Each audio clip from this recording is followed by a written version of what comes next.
integrirana programska oprema in robotska natančnost. To sta dve ključni novosti, ki zaznamujeta sodobno vstavitev polževega vsadka v Sloveniji. Slovenska otorinolaringologija stopa v novo tehnološko obdobje. V UKC Maribor so prvič v Sloveniji oktobra lansko leto vstavili polžev vsadek z integrirano programsko opremo. V UKC Ljubljana pa so novembra lani uspešno izvedli robotsko asistirano vstavitev elektrode.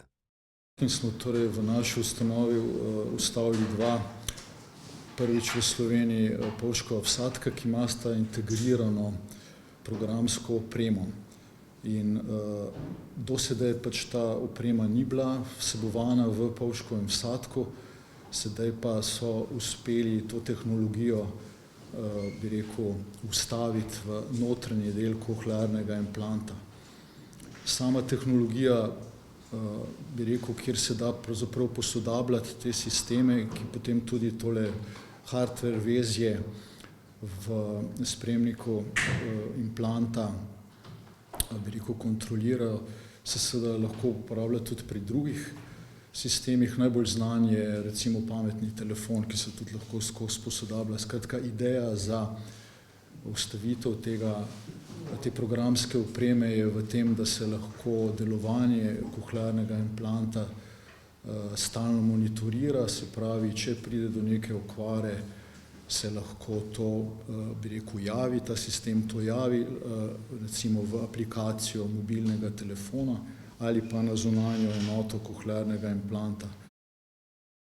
Nov sistem prinaša možnost posodabljanja programske opreme in sprotnega nadzora nad delovanjem vsadka, kar pomeni večjo zanesljivost in hitrejše ukrepanje ob morebitnih težavah.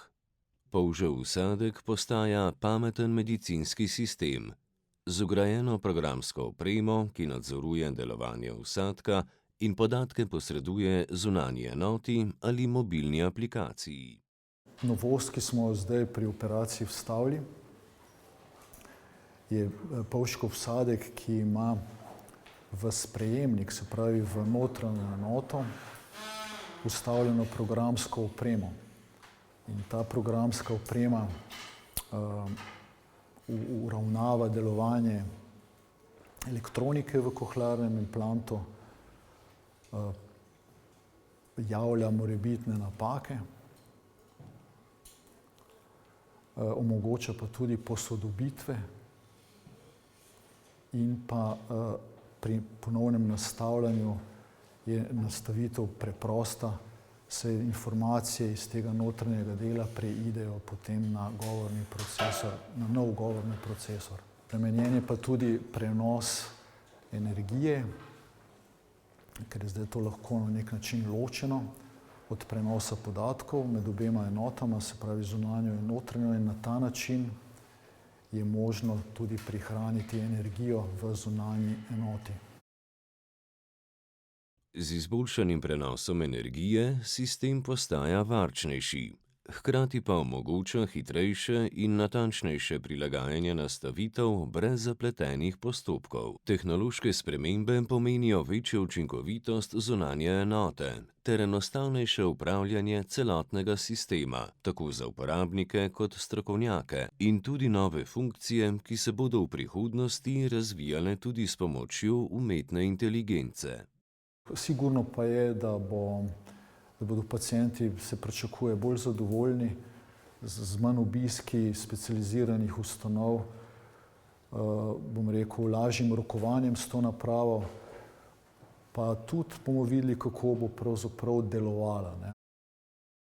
Medtem ko so v UKC Maribor uspešno vstavili prvi pametni polžev vsadek, se tehnološki napredek ne ustavlja pri samem vsadku. Pomembno vlogo ima tudi način njegove vstavitve. V UKC Ljubljana so pod vodstvom dr. Sabe Batelino novembra 2025 uspešno opravili prvi operaciji vstavitve polževega vsadka s pomočjo robotske roke. Gre za naslednji korak v razvoju polževih vsadkov.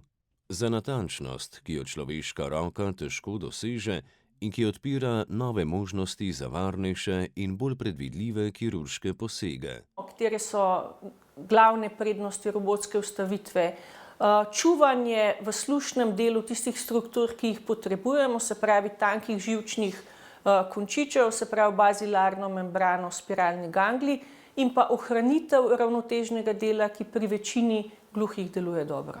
Cela operacija, kljub temu, da smo jo izvajali prvič, je bila mogoče 15 minut daljša kot klasična. Pacienti so enako dobro okrevali. Veste, da smo imeli mladega odraslega gospoda in otroka leto in pol starega. Oba dva sta okrevala kot običajno, naslednji dan bila privita in odpuščena v domačo nego.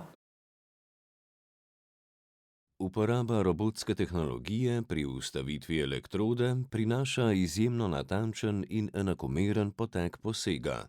Gibanje je popolnoma nadzorovano, brez sunkov ali nepredvidljivih odklonov, kar pomembno zmanjšuje obremenitve občutljivih struktur notranjega ušesa. Tak pristop ustvarja boljše pogoje za ohranjanje preostanka sluha ter ravnotežnega sistema. Ja, mi se res trudimo, da sledimo novosti, da smo mi pripravljeni nanje, prosimo firme, da nam pomagajo.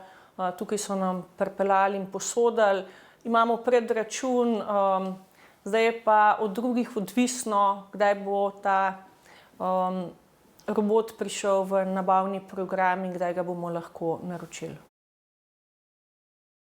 Dosežki UKC Maribor in UKC Ljubljana kažejo, da slovenska medicina aktivno uvaja najnaprednejše tehnologije na področju polževih vsadkov. Pametni vsadki in robotsko asistirana kirurgija pomenijo manj zapletov, manj obremenitev za paciente ter bolj predvidljive rezultate zdravljenja. To je jasen signal, da Slovenija na področju slušne rehabilitacije ne le sledi razvoju, temveč ga tudi soustvarja.